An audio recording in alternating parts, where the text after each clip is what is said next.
evening, everyone. Tonight I'm going to talk about Anthuriums of part 4 of my video. And Anthuriums are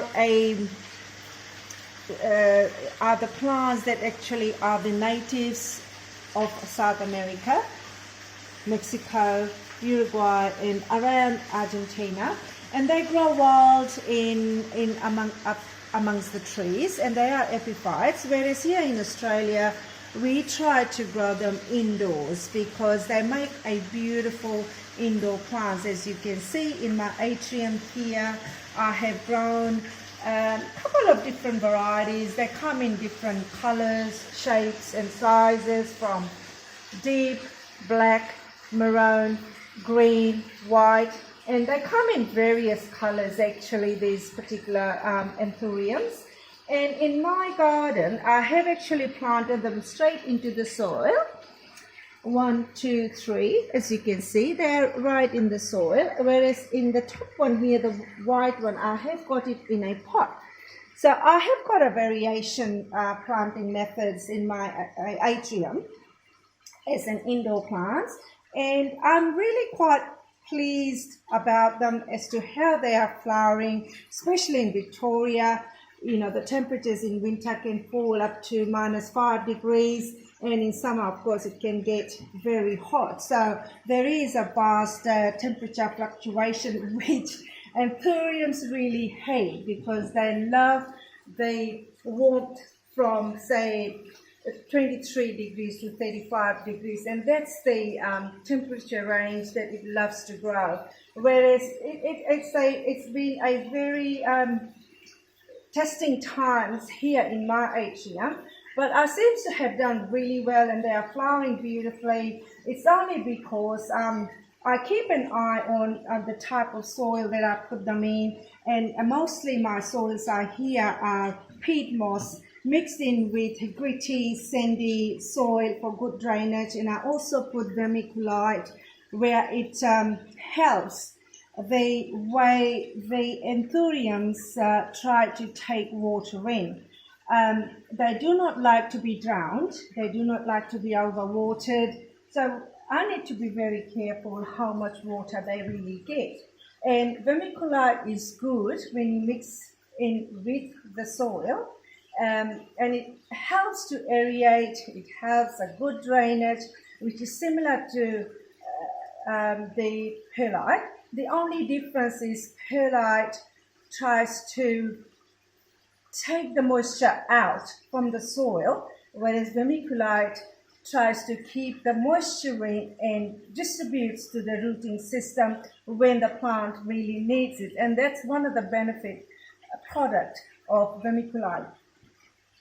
And you know, in winter you will find, I would like to talk, say, about a little bit about the anatomy of the flower. As you can see, they are known by 3 different names. One is the flamingo, and they are also known as tail flower because they look like a tail.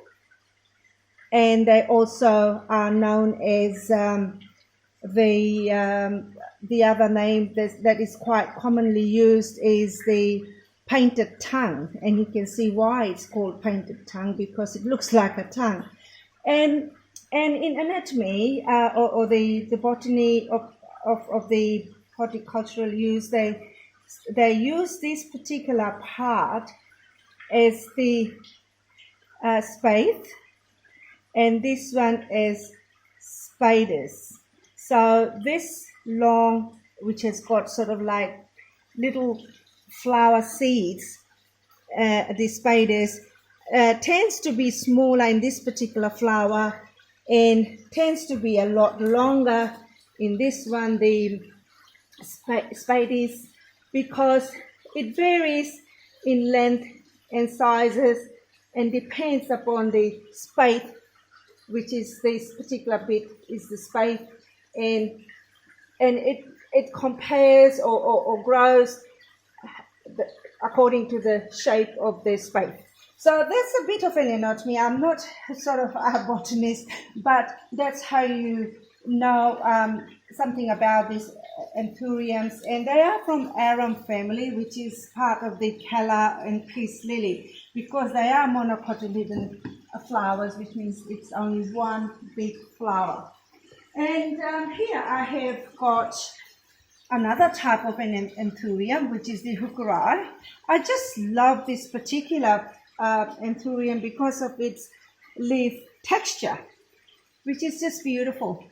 Big, huge leaves, and I grow them because of the leaves. And the flower is not as exciting flower, but at least the spades is quite long, and so is the spade, which has finished flowering. Spades in this case is very small, as you can see, and it's nearly finished flowering. It's curled up the spade, and now we can only see spades there. And make sure that you do give a bit of a break in winter watering, because they do not like water every week or something like that. So do have a resting period. Give them in winter for a good 6 to 8 weeks, or depending. Just test your soil whether or not it does require watering or not. And I'm very careful. I like to test my soil in winter when it does need water. Do use a lot of peat moss, and also the sort of gritty, sandy soil for good drainage, because they do love a good drainage. But then again, Anthuriums would literally grow in any soil types. But here in Australia, because we have such a huge temperature difference, they might sulk, they might go brown, they might go yellow, they might just start dying. And that could be some of the reason that it's storing too much liquid, which needs to drain properly. So that's why we use vermiculite for that reason, and also the sandy gritty soil. And I should finish off my video now. I hope you have learned something from my Anthurium video, and I would do another one about the indoor house plant in my part 5 of my video. Thanks for watching. Goodbye.